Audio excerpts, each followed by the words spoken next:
नमस्कार दोस्तों, मैं रोहन शर्मा स्वागत करता हूं आप सभी का आपके अपने चैनल सतत प्रवाह में। कैसे हैं आप सभी दोस्तों? आज हम बात करने वाले यहाँ पर शिव पुराण के अगले पाठ के बारे में।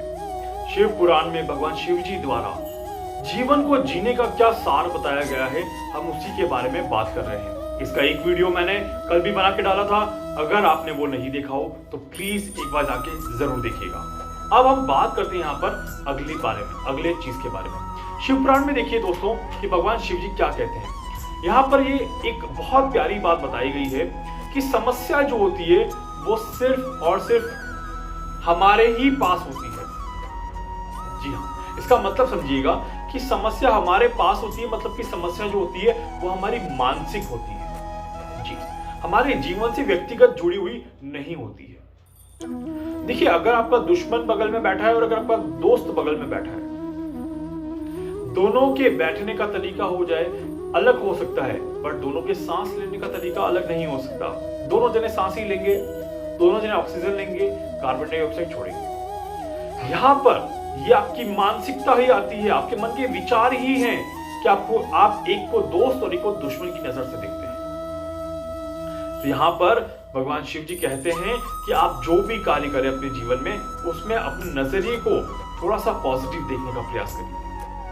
अगर आप अपने मानसिक स्तर को अच्छा कर देंगे, अगर आप अपने अस्तित्व के स्तर को अच्छा कर देंगे, तो आपका जीवन भी अच्छा हो जाएगा। जी हाँ, देखिए शिव पुराण में भगवान शिव जी क्या बताते हैं। शिव पुराण के अनुसार अगर हम देखें तो भगवान शिव जी की वेशभूषा में आपको क्या क्या दिखा?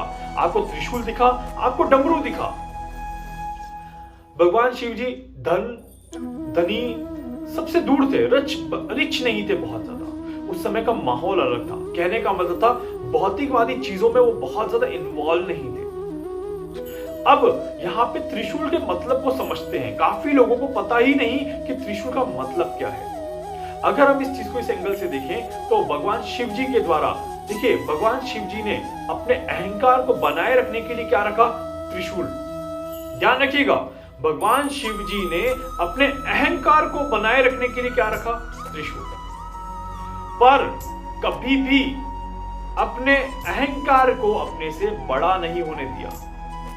कभी भी अपने अहंकार को अपने से बड़ा नहीं होने दिया और ना ही किसी और के अहंकार को सहन किया। अब आप समझे होंगे कि वो त्रिशूल का मतलब क्या है। बहुत कम लोगों को पता है कि इस त्रिशूल का मतलब क्या है, पर हकीकत में शिव पुराण के अनुसार त्रिशूल के रखने का महत्व ये समझाया गया है कि भगवान शिव जी ने अपने अहंकार को बनाए रखने के लिए अपने पास एक त्रिशूल रखा, परंतु कभी भी अब उन्होंने अपने अहंकार को अपने से बड़ा नहीं होने दिया और ना ही किसी और के अहंकार को सहन किया। मतलब क्या है दोस्तों? मतलब क्या है कि देखिए, आपका अहंकार ही है जो आपको सफल होने से रोकता है और आपका अहंकार ही है जो आपको सफलता के रास्ते पर भी लेके जा सकता है। ये आपके ऊपर डिपेंड करता है कि आप अपने अहंकार को किस तरह से देखते हैं, किस तरह से अपने ऊपर हावी होने देते हैं, किस तरह से अपने जीवन को खराब करने देते हैं। जी हाँ, देखिए यहाँ पर शिव पुराण में ऐसी बहुत सारी छोटी छोटी चीजों के बारे में बताया गया है। डमरू की अगर हम देखें तो डमरू की जो धुन होती है उससे आप तांडव भी कर सकते हैं और उससे आप मनोरंजन भी कर सकते हैं। जी, ये आपके ऊपर डिपेंड करता है कि आप क्या करना चाहते हैं और किस तरह से उसे आप यूज करते हैं।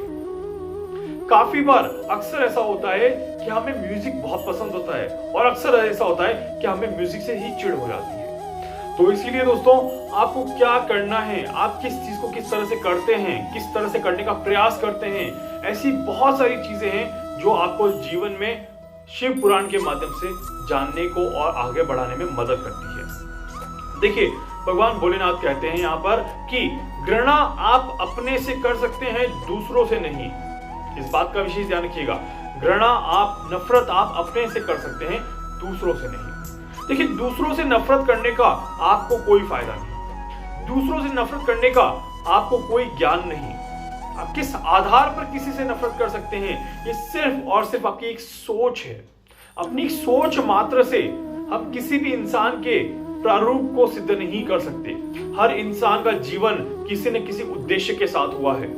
अगर उस इंसान का उद्देश्य हमारे साथ कंप्लीट ना हो, इसका मतलब ये नहीं कि वो इंसान खराब हो गया।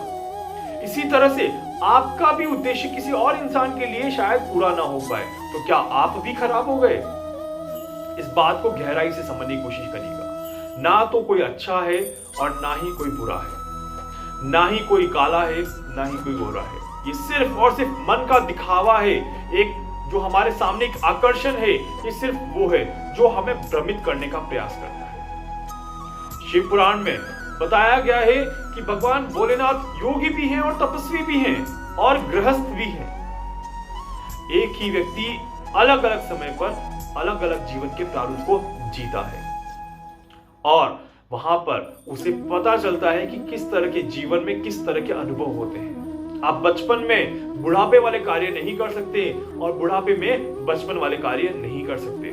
हर काम का एक समय होता है और हर काम के पीछे एक उद्देश्य होता है। अगर आपने अपने काम के पीछे के लगे उद्देश्य को समझ लिया तो शायद आप भविष्य में बहुत आगे दिख जाएंगे। अपने अहंकार को अगर आपने कंट्रोल में कर लिया तो आप भविष्य में बहुत आगे दिख जाएंगे। अपने सोच को आपने एक अच्छे डायरेक्शन में ले लिया तो आप भविष्य में बहुत आगे तक जाएंगे। आपका मन जितना साफ है, मन जितना पवित्र है, मन जितना निर्मल है, उतना आपको जीवन में फायदा मिलेगा। जितना आप अग्रेसिव रहेंगे उतना आपको दिक्कतें हो सकती हैं, उतना आपको परेशानियां हो सकती हैं।